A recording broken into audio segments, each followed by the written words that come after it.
Right here I've got a Polar Vantage V2 for you guys. Now since the Polar Grid X Pro was just released, I thought it would be a great time to revisit the Polar Vantage V2 and see if it's still a good GPS multi-sport watch. Hey, my name is Leonard, you're watching a product reviewer, and that's me. The Polar Vantage V2 has a bunch of features and a slick design, but let's start with some specs. With a display size of 1.2 inches, this watch basically fits to anyone. It may not have the best resolution with only 240 by 240 pixels if you compare it to other smartwatches, but actually for a multi-sport GPS sport watch, it's pretty normal. Of course, you get an always on display mode as well with an ambient light sensor, and all of that comes in at the weight of 52 grams. This watch is well protected in case you drop it to the floor or if you bump into a wall, since you have Gorilla Glass as a screen protector. Now, you also get an anti-fingerprint feature for the screen, but I cannot say that it works too well. But anyways, the silicone strap of the watch fits comfortable on your skin, and you get a bunch of holes to adjust it to your wrist. So what else can this watch do? Well, it is water resistant up to 100 meters. It withstands extreme temperatures from -10 all the way up to +50 degrees Celsius. And of course you get GPS, GLONASS, Galileo and QZSS for navigation tools. Now, what I almost forgot, you can get this watch in a few different colorways. Now you can either get this one in this green black color, in red, all black, or silver greenish. And all of that for a price of 500 euros. Well, I'm glad I still have my 2 kidneys, but you might gotta sell one if you want to have this watch. Alright, with all of that being out of the way, let's talk a little bit about the battery life.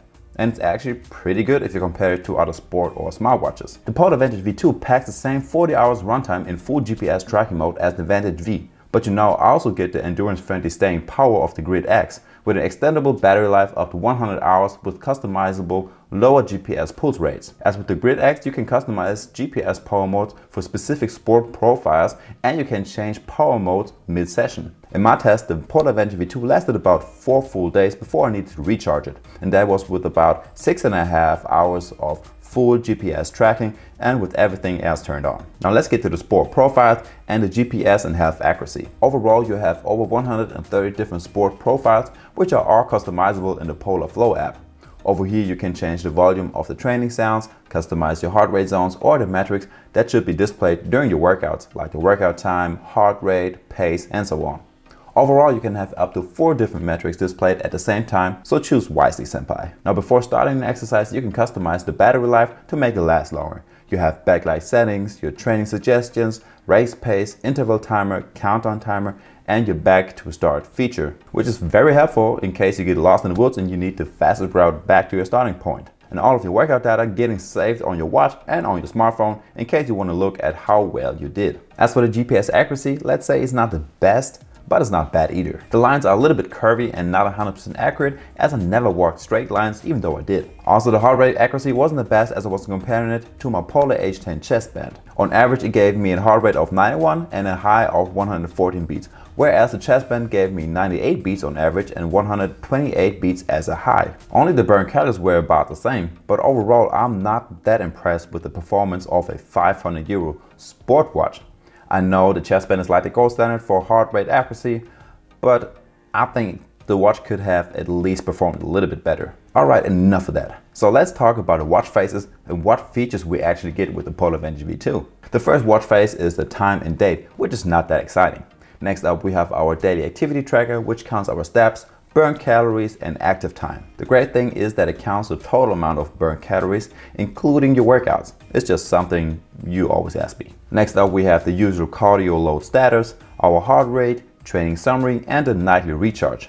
Depending on your ANS charge and your sleep charge, it tells you how good your body recovered over the night. You can also look these stats up in the Polar Flow app and even get some more additional infos over here, like your different sleep stages and how long you have been in these sleep stages during the night. You get an overall sleep score based on your sleep quality and your sleep duration, of course. The next watch face is our suggested workouts. What that does is it tells you, based on your previous workouts, what your next workout should be. Either a supportive workout, strength workout, or cardio workout. It even tells you the different exercises for that specific workout. Actually pretty handy. As for the last few watch faces, we have a weather tile that gives us a small weather forecast for the next few days, our last week's training summary, music player, compass, and a widget that tells you when it's sunset or sunrise. By the way, with the music player, you can only skip a track, go back a track, play and pause, and adjust the volume. and since we have no internal storage, we cannot download any music to this watch. By the way, we can navigate on a Smartwatch by either swiping on the screen, or we can use the 5 physical buttons on the side. Over here you can do some breathing exercises with Serene. You have Strava light segments, fueling, which basically reminds you to stay hydrated and high on carbs during your workouts for best training results. You have your standard timers, and you can change your watch face views. So you can customize what watch faces should be displayed and which not, just in case you don't want to know when it's sunrise or sunset. And for last, we have the tests. These are different tests like the leg recovery test, orthostatic test, cycling test, running test, and a fitness test.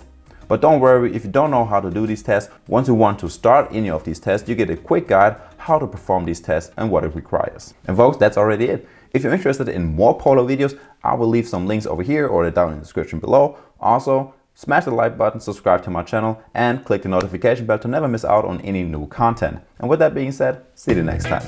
Peace.